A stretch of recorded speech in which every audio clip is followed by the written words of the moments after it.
नमस्कार, आप देख रहे हैं बंगाल युद्ध। आपके साथ मैं हूं शुभ्रा सुमन। अगले आधे घंटे तक बंगाल विधानसभा चुनाव से जुड़ी हुई हर छोटी बड़ी खबर आप तक पहुंचाएंगे, लेकिन सबसे पहले रुख करते हैं बंगाल अपडेट का। पीएम मोदी ने पश्चिम बंगाल के तारकेश्वर में जनसभा को संबोधित किया। उन्होंने कहा कि दीदी, हार आपके सामने है, अब इसे स्वीकार कर लीजिए। हुगली के लोगों की आवाज सुनिए। 24 परगना में ममता बनर्जी का मुसलमानों से ये कहना है कि ना होने दे वोटों का बंटवारा, बंगाल को बांटना चाह रही है बीजेपी। ओवैसी को बताया बीजेपी का हैदराबादी दोस्त। कल्पी में रैली के दौरान ममता बनर्जी ने विरोधियों को आड़े हाथों लिया। ममता ने कहा कि धर्म के आधार पर नहीं बंटें।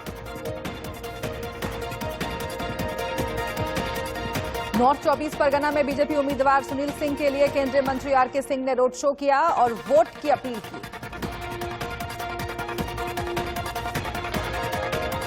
बाबुल सुप्रियो ने बीजेपी उम्मीदवार पायल सरकार के लिए रोड शो किया।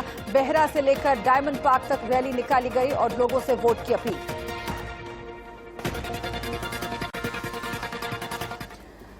बंगाल युद्ध में आज बात पीएम मोदी और सीएम ममता बनर्जी के वार पलटवार की करेंगे। प्रधानमंत्री मोदी ने आज बंगाल में ताबड़तोड़ रैलियां की। पीएम पश्चिम बंगाल के तारकेश्वर में बोल रहे थे। यहां उन्होंने केंद्र सरकार की योजनाओं को बंगाल में सही तरीके से लागू नहीं करने का आरोप लगाया ममता बनर्जी सरकार पर। कहा कि 2 मई को बंगाल में डायरेक्ट बेनिफिट वाली सरकार बनेगी, यानी कि बीजेपी की सरकार। पीएम मोदी ने फिर से कहा कि दीदी बौखला गई हैं, उनकी निर्ममता जनता समझ रही है। इन जुबानी प्रहारों का मतलब और मायने आपको समझाएंगे आगे। पीएम ने साथ ही दीदी पर बंगाल की जनता के स्वाभिमान को ठेस पहुंचाने का भी आरोप लगाया। आखिर क्यों, ये भी बताएंगे। इन सब के साथ आपको वो प्रहार भी सुनने चाहिए जो ममता बनर्जी ने बीजेपी पर किए हैं। ममता ने फिर से आरोप लगाया है कि बाहरी लोग आकर बंगाल में गड़बड़ी पैदा करने की कोशिश कर रहे हैं। इसके साथ ही ममता बनर्जी ने एक ऐसी बात भी कही है जिससे अल्पसंख्यक वोट बैंक के खिसकने का उनका डर फिर से एक बार जाहिर हो रहा है। दीदी ने माइनॉरिटी वोट बैंक को ना बंटने देने और एकमुश्त होकर वोट करने की अपील की है। खासतौर से मुसलमानों से ये अपील की गई है। बंगाल के रण में फिर से एक बार इधर योगी आदित्यनाथ ने भी मोर्चा संभाला है। उन्होंने कहा है कि ममता राम विरोध कर रही हैं। ये तमाम बयान आपको विस्तार से समझाएंगे। रैलियों के शनिवार का पूरा लेखा जोखा आपके सामने होगा बंगाल युद्ध में।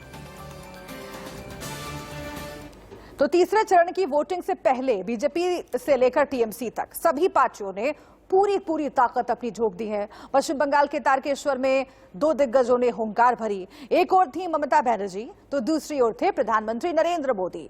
बीजेपी उम्मीदवार के लिए पीएम ने वोटों की अपील की और ममता सरकार पर वो जमकर बरसे। पीएम ने कहा कि बंगाल की जनता को कोई भ्रम नहीं है। लोगों ने पहले 2 चरण के चुनाव से ही बीजेपी के प्रचंड बहुमत का रास्ता तय कर दिया है। पश्चिम बंगाल को क्या चाहिए, क्या करना है, इसे लेकर बंगाल की महान जनता में कभी कोई भ्रम नहीं रहा। आपको सुनवाते हैं। बंगाल के किसानों को नहीं मिला। दीदी ने बंगाल के लाखों कृषकों को भारत सरकार के इन पैसों से वंचित रखा। मैं डे 1 से कह रहा हूं, दीदी आपने काम क्या किया बताओ ना लोगों को।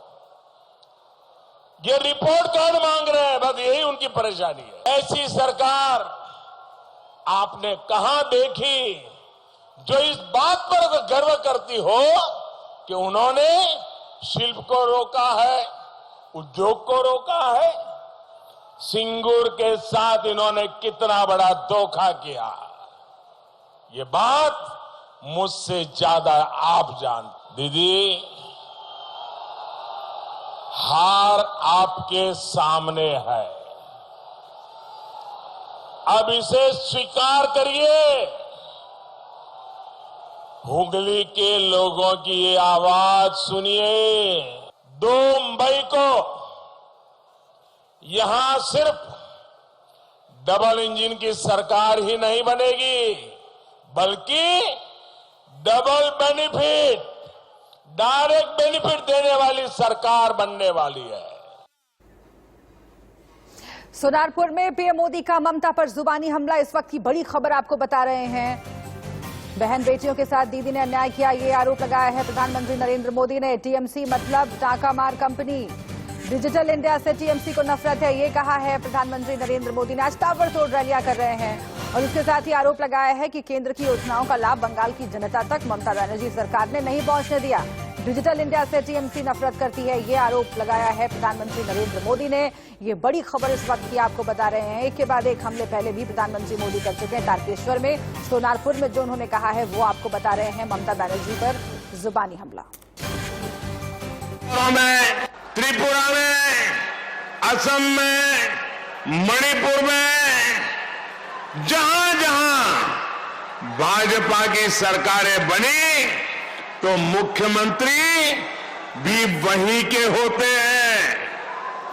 पश्चिम बंगाल में भी यही होगा। 2 मई को बीजेपी की ऐतिहासिक विजय के बाद इसी धरती की संतान बंगाल को सोनार बंगाल बनाने के लिए मुख्यमंत्री पद का ग्रहण करेगा। 10 साल तक आपको बंगाल ने सेवा का मौका दिया, फिर यही राग क्यों दीजिए? आपने बंगाल के लोगों की आशाएं उम्मीदें तोड़ दी, फिर यही राग क्यों दीजिए? आपने हर सरकारी योजना को कट मनी और सिंडिकेट के हवाले कर दिया, फिर यही राग क्यों दीजिए? कोयला घोटाला, भर्ती घोटाला, अम्फान राहत लूट, ऐसे अनेक घोटालों का ढेर लगने के बाद यही राग क्यों दीजिए? तो रैलियों का शनिवार है आज पश्चिम बंगाल में। ममता बनर्जी ने रैलियां की हैं। प्रधानमंत्री नरेंद्र मोदी ने जो कहा वो हमने आपको सुनवाया। योगी आदित्यनाथ ने भी ताबड़तोड़ हमले किए हैं। तो इस तरीके से जो सियासत है वो लगातार गरमाई हुई है, लेकिन जैसे जैसे फेज बदल रहे हैं, जैसे जैसे चरण बदल रहे हैं, वैसे रणनीति भी बदल रही है क्या? बातचीत करने के लिए हमारे साथ हमारे संवाददाता ब्रजेश पांडे जुड़ गए हैं पश्चिम बंगाल से। हम सीधे उनका रुख कर लेते हैं। ब्रजेश, एक एक करके हमने तमाम बयान सुनवाए हैं। खासतौर से प्रधानमंत्री नरेंद्र मोदी ने जो हमले किए हैं ममता बनर्जी सरकार पर, वो बहुत अहम है। अगर सीधे तौर पर महिलाओं का जिक्र हो रहा है और ये कहा जा रहा है प्रधानमंत्री की तरफ से कि बहन बेटियों के साथ अन्याय कर रही हैं ममता बनर्जी, बंगाल की जनता में इससे क्या संदेश जा सकता है? क्योंकि ममता बनर्जी भी महिलाओं का मुद्दा जोर शोर से उठा रही हैं। देखिए, जैसे जैसे चुनाव आगे बढ़ता जा रहा है, बीजेपी ने बेहद आक्रामक रुख अख्तियार कर लिया है।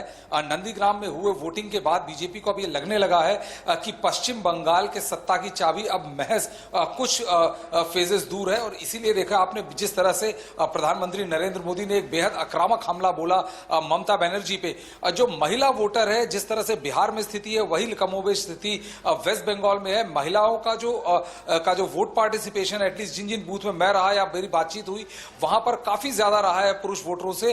और महिला वोटर भी ममता बनर्जी का एक मेन वोटिंग मेनस्टे माना जाता है। इसीलिए आपने देखा होगा प्रधानमंत्री के लगभग हर एक भाषण में वो जरूर गिरती कानून व्यवस्था की बात करते हैं, महिलाओं पे हुए अत्याचार की बात करते हैं और कैसे केंद्र की वो तमाम योजनाएं जो उन महिलाओं और किसानों की स्थिति को बेहतर कर सके और वो ममता बनर्जी करने नहीं देते, इस बात की हर बार उल्हाना करते हैं। उन्हें भी पता है कि जो महिला वोटर है, यदि महिला वोटर ने ये मन बना लिया कि उन्हें बीजेपी को देना है तो फिर बीजेपी को बहुमत में आने से कोई भी नहीं रोक सकता। इसीलिए महिला वोटर को लुभाने के लिए और साधने के लिए दोनों तरफ से प्रयास पूरी तरह से जारी है, चाहे वो ममता बनर्जी हो या प्रधानमंत्री नरेंद्र मोदी। जी, रहिएगा हमारे साथ आप ब्रजेश। इस बीच ममता बनर्जी ने जो हमले किए हैं बीजेपी पर, वो भी आपके लिए सुनना जरूरी है। बीजेपी पर बरसने में ममता बनर्जी ने कोई कसर नहीं छोड़ी है। ममता ने वोटों के बंटवारे को लेकर जनता को सतर्क किया है। उन्होंने अपील की है कि वोटों को बंटने ना दें, बीजेपी को सबक सिखाएं। सुनिए। बंधु एसছে আর ফুরফুরা শরীফের একটা চ্যাংড়াকে নিয়ে সে কয়েক কোটি টাকা খরচা করে কমিউনাল স্লোগান দিচ্ছে, আর হিন্দু মুসলমানে ভাগাভাগি করার চেষ্টা করছে, আর মুসলমান ভোটটাকেও ভাগ করার চেষ্টা করছে।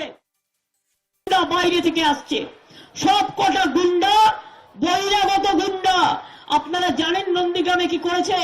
গ্রামে গ্রামে গিয়ে বলেছে বিজেপি, তোমার মেয়েকে লুট করে নিয়ে যাব, তোমার বাচ্চাকে কিডন্যাপ করে নিয়ে যাব।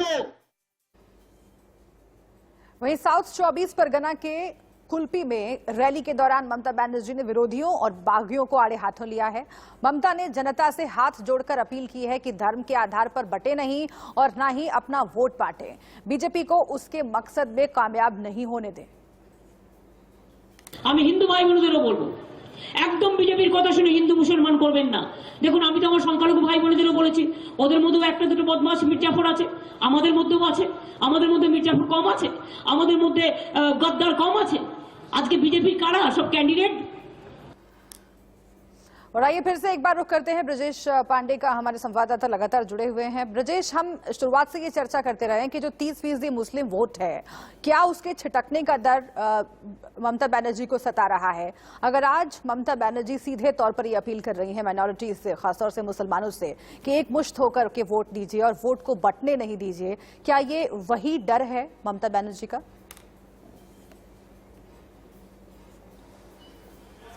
बिल्कुल वही डर है और लगता है कि उन्होंने बिहार में जो चुनाव नतीजे आए उससे सबक लेते हुए उन्होंने डायरेक्ट अपील करना चालू कर दिया।